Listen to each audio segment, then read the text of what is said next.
এটা কোনো challenging video না, এটা কোনো ব্লগ ভিডিও না, এটা এমন একটা কৃষকের ভুলের কিছু চিত্র দেখাবো যা আপনার গা শিহরিত হয়ে যাবে। এই যে এই ধানগুলো দেখতে পাচ্ছেন, এই ধানগুলো কিন্তু সব মনে করছেন যে কারেন্ট পোকা লেগে পুড়ে আছে। আশেপাশে সব ধান কিন্তু কাটা শেষ, কিন্তু এই কৃষকের 2 বিঘে ধান কিন্তু এখনও মাঠে পড়ে আছে। কিন্তু কেন পড়ে আছে তা আপনারা জানেন না। কৃষক চেয়েছিল যে এই যে কারেন্ট পোকার ওষুধ দেবে, কিন্তু ভুলে ঘাস পোড়া ওষুধ দিয়ে দিয়েছে। তার জন্য দেখতে পাচ্ছেন আশেপাশে সব ধান কিন্তু কাটা শেষ, কিন্তু এই কৃষকের ধান কিন্তু এখনও কাটা হচ্ছে না। কাটবেই কেন? কৃষকের একটা জনের দামই এখন 500 550 টাকা, কিন্তু এই ধান কেটে কিন্তু সেই টাকাটাও হবে না। তার জন্য ধান কিন্তু কাটছে না। এই কৃষকের মুখ থেকে শোনা যাক যে এই কৃষক কিভাবে কি করলো। ভাই, আপনার সাথে কি 2 মিনিট কথা বলা যাবে ভাই? আপনি একাই এই মাঠে ধান কাটছেন না? সব কিন্তু আশেপাশে সব ধান কিন্তু কাটা শেষ, কিন্তু আপনার ধানটা কেন কাটা হইলো না ভাই? ভাই, আমার ধানটা ভুলে পুরা ওষুধ মেরে দিয়েছি। এরকম ভুল কি কেউ করে? আপনি কিভাবে করলেন এই ভুলটা? ভাইয়া পড়তে পারিনি, ওষুধ মেরে দিয়েছি। ভাই একটু দেখি ভাই আপনার। বলছি ভাই, এটা মানে কিভাবে করলেন যে পুরা ওষুধটা ভুলে ভাই মারেছি। আহা, কত কষ্ট। আশেপাশে দেখতে পাচ্ছেন সব ধান কিন্তু কাটা শেষ, কিন্তু এখানে কয় বিঘে ধান ভাই? 2.5 বিঘে। 2.5 বিঘে ধান, একটা মাথায়ও কিন্তু একটা ধান নাই, সব পুড়ে গেছে।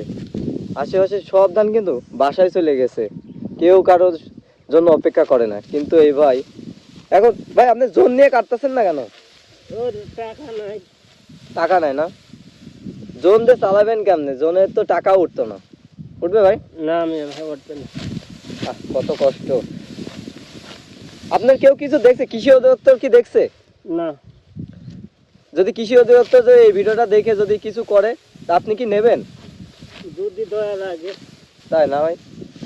যদি আমি চাই যে কৃষি অধিদপ্তর কাছে এই ভিডিওটি পৌঁছায় যাক, এবং কি সারা বাংলাদেশে পৌঁছায় দেন, যেন কৃষি অধিদপ্তর দেখে কিছু সহযোগিতা করে এই কৃষকের। আমি চাই যে এই ভিডিওটি শেয়ার করে আপনার সবার মাঝে পৌঁছায় দেন। এই কৃষকের মতো ভুল যেন অন্য কৃষক না করতে পারে। সব ধান কিন্তু কাটা শেষ, কিন্তু এই ধানটাই কাটা হইলো না। চাইছিল যে এটা কারেন্ট পোকার ওষুধ দিয়ে কৃষক ভালো কিছু করতে, কিন্তু কারেন্ট পোকার ওষুধের থেকে ঘাস পোড়া ওষুধ দিয়ে এই কৃষকের সব ধান কিন্তু পুড়ে গেছে একটি ভুলের কারণে। এরকম ভুল যেন আপনারা কেউ না করেন। কৃষক যারা আছেন খুব সহযোগী, মানে সাবধানে কাজকাম করবেন, ওষুধ দেখে বুঝে তারপর ওষুধ স্প্রে করবেন। আর আমার এই ভিডিওটি কৃষি অধিদপ্তর কাছে পৌঁছায় দেওয়ার জন্য আপনাদের কাছে নিয়মিত অনুরোধ করছি যে এই ভিডিওটি ওদের কাছে পৌঁছায় দেন। দেখি আপনার এই ভিডিওটা শেয়ার করে নাকি কেউ। শেয়ার, লাইক করে আপনারা সবাই পাশে থাকবেন।